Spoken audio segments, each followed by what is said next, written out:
Monica. நான் திருச்செங்கோடு விகாஸ் காலேஜில் ECE 2019 pass out ஆனேன். எனக்கு சாஃப்ட்வேர் ஃபீல்டு சைடு போகணுன்னு ரொம்ப ஆசை. ஸோ கொரோனா டைமில் பெருசாக இன்டர்வியூஸ் அட்டன் பண்ண முடியாமல் அப்படியே போயிடுச்சு. அதுக்கப்புறம் நான் ரீசெண்டாக பெசன்ட் டெக்னாலஜி பற்றி கேள்விப்பட்டேன். அதுக்கப்புறம் பெசன்ட் டெக்னாலஜியில் பைத்தானும் வெப் டெக்னாலஜி படித்தேன். அவங்க எனக்கு எல்லாருமே நல்லா சப்போர்ட் பண்ணாங்க.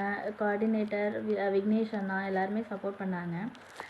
அதுக்கப்புறம் பெங்களூர் BTM பிரான்ச்சில் ஜாயின் பண்ணி படித்தேன் பைத்தானும் வெப் டெக்னாலஜியும். அங்கே எனக்கு சாரும் சரி கோஆர்டினேட்டர் விக்னேஷ் அண்ணா எல்லாருமே ரொம்ப ஹெல்ப் பண்ணாங்க, நிறையா மோட்டிவேட் பண்ணாங்க.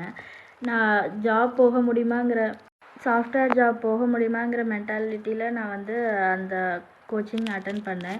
நான் இப்போ கெப்ஜெமினியில் அனலிஸ்ட் அண்ட் A4 நான் அப்பாயிண்ட் பண்ணியிருக்காங்க.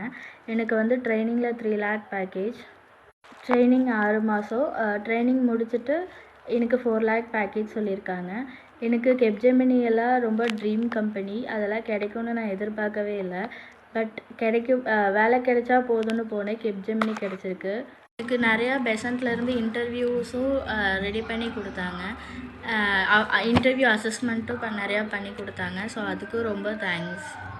எனக்கு டீச் பண்ண ஸ்டாஃபு கோஆர்டினேட்டர்ஸ்க்கு என்னுடைய ரொம்ப தேங்க்ஸ். அவங்க தான் எந்த இன்டர்வியூலேயும் சரி ட்ரைனிங்லேயும் எந்த ஹெல்ப்பாக இருந்தாலும் எனக்கு சொல்லி கொடுத்துருக்காங்க. எனக்கு நிறைய